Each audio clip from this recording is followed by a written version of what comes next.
Alright guys, so I've got a review here of a brand new brand, and this is their first watch. So the brand name is actually Ptolemy, despite what it says on the box, and it isn't one of those made up, just gobbledygook words that you sometimes get with some Chinese brands. This one is actually based on a person. So he was actually an Egyptian mathematician and astronomer. As for the difference in the branding and why it's different on the packaging, we'll talk about that in a second. But we'll get this out of the way and get down to the watch. And here it is. So no, it's not an original design, but that's kind of par for the course with a lot of AliExpress brands, at least when they start out. So with this one, it's actually an SKX GMT Homage. So this one I've got here, it's got this really nice sunburst black dial, but if you don't like that, they also do a blue one as well. And I think they both look pretty good. Obviously I haven't had hands on with the blue one, but from what I've seen of pictures, they both look pretty smart.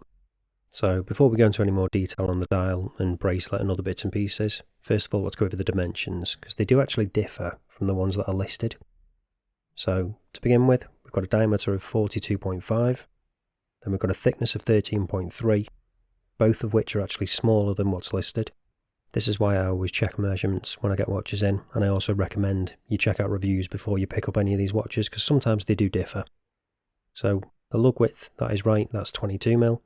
Then when it comes to the all-important lug to lug, that's coming in at 45.5, but we have actually got male end links, so the effective lug to lug is closer to 50, but they do drop down pretty quickly, and I'll show you later on what it's like on wrist, because it does still wear nicely on my 7-inch wrist, despite having that male end link.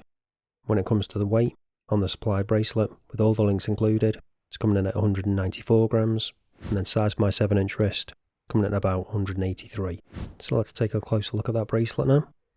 It's fairly standard for this kind of style of watch. So it's pretty much all brushed, apart from some polishing on the sides, and we've got screw links as well, so that is good to see. And when it comes to the clasp, this is where the branding differs slightly from the box. So we've actually got the full Ptolemy there, as opposed to just Ptolem. So I have pointed this out to the brand. They were already aware of it, obviously, and they've said they are going to work on this and sort it out. Getting back to it though. So we've got plenty of micro adjust on there, so sizing won't be an issue. Got the nice polished chamfered edge, milled clasp, double pushers. Now we'll have a closer look at that case back design. So this is the only place on the watch where it does actually have the Ptolemy and Ptolem both on there. And then the other specs and stuff we've got on there is the usual kind of stuff. So stainless steel, automatic movement, the fact that we've got sapphire crystal, and also that it's 100 meter water resistance. Now moving on to the head of the watch, you can see we've got fully polished sides there. We've also got that really nice detailing on the bezel as well. When it comes to the lugs, the top of those are brushed, so it's quite similar to the bracelet really, brushing on top, polishing on the sides. We've got an unsigned crown, which is a slight touch small for my liking, but I'll talk about that a bit later. And then we've got those crown guards there as well. But now let's get onto the dial and talk about that. When it comes to the branding, we've got that Ptolemy there, not Ptolem, and that is just printed, as is the rest of the text at the bottom as well, with the GMT automatic 100 meter water resistance. We have got applied indices though, so that is nice. And then we've got those nice big broad hands, so plenty of surface area for Lume as well. The only other thing we've got on the dial is that date window at the 3 o'clock. And obviously because this is a GMT, we've got that nice big red GMT hand as well. And now that we're zoomed in, if I move this round a bit, you'll see that really nice sunburst on the dial. It's pretty impressive how good it is considering it's a black dial. They're not always that obvious on black dials from my experience. Sometimes they can be quite subtle.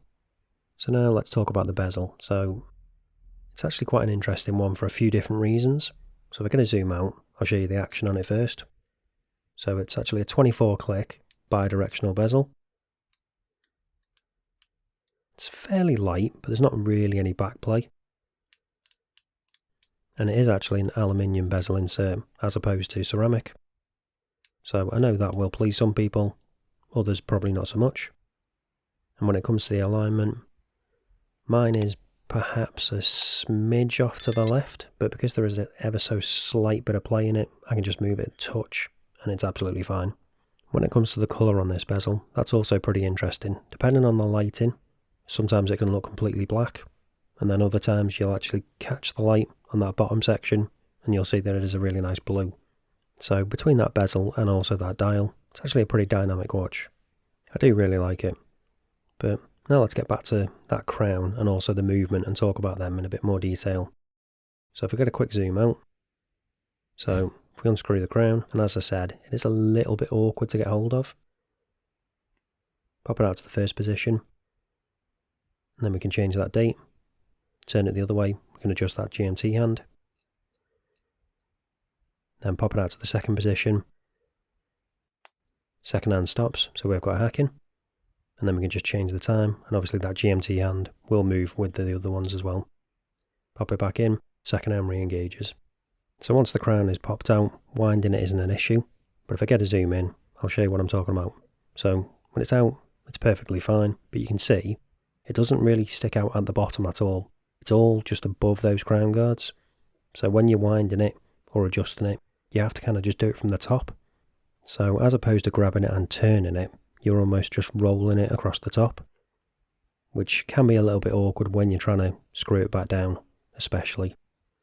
So I would like to see that crown just slightly larger, or adjust the positioning slightly maybe, so you can grab the top and the bottom, just to make it a bit easier to just screw back down and just change the date in bits and pieces. So now let's get a zoom back out and take a look what the Lume's like on this. So it's using C3, so we've got that nice green colour, and it's actually pretty consistent across the hands and the indices, no patchiness at all. We've got Lume on that GMT hand and also on that second hand as well, but there is an obvious issue here, and that is the fact that we don't have any Lume at all on that bezel, not even that triangle up at the top, or even a Lume pip in there, so you can't really use that at night, which is a bit of a shame. But the Lume we do have, it is actually pretty good, not got any complaints with it, should last a good amount of time. So you're probably wondering to yourself now, how much is this going to cost? You've not got any reference point with this brand because it's a brand new brand. So at the moment it's coming in at £72, which is about $91 and about €86. And I think that's actually a pretty good price for what you're getting. That doesn't mean I don't have any issues with it though. There are some things that I would change, so let's show what it's like on wrist now and go over the pros and cons. And here it is on my 7-inch wrist. So, as you'd expect with this style of watch, you pretty much know what you're getting in terms of how it's going to wear. Speaking of which, let's take a look at that clasp. And as I said, because we've got that plenty of micro adjust, getting the perfect fit isn't an issue at all. But if you've got an issue with this clasp, it's not going to be that, it's going to be that branding, I think. Now it's on wrist as well, you can see the difference between when you can see that blue on the bezel and when you can't. Looks almost completely black. Changes quite a bit, just from subtle light differences. Same with the dial. Sometimes that sunburst isn't apparent, but when the light catches it, it really does just pop. When it comes to those male end links, as I said, because they drop down pretty much straight away, it does still wear really nicely on wrist. So unless you've got really small wrists, that shouldn't be an issue. When it does come to the issues I've got with this though, you've probably figured out what they are already. It would have been nice to have some kind of Lume on that triangle on the bezel, or a Lume pip or something, just so that was usable at night. And the only other thing that's probably going to be an issue for some people is that branding. I imagine there's probably loads of people who are already writing down in the comments that it's ridiculous, they can't stand it, they won't buy the watch because of it. But now I know the meaning behind it, I actually don't mind it too much.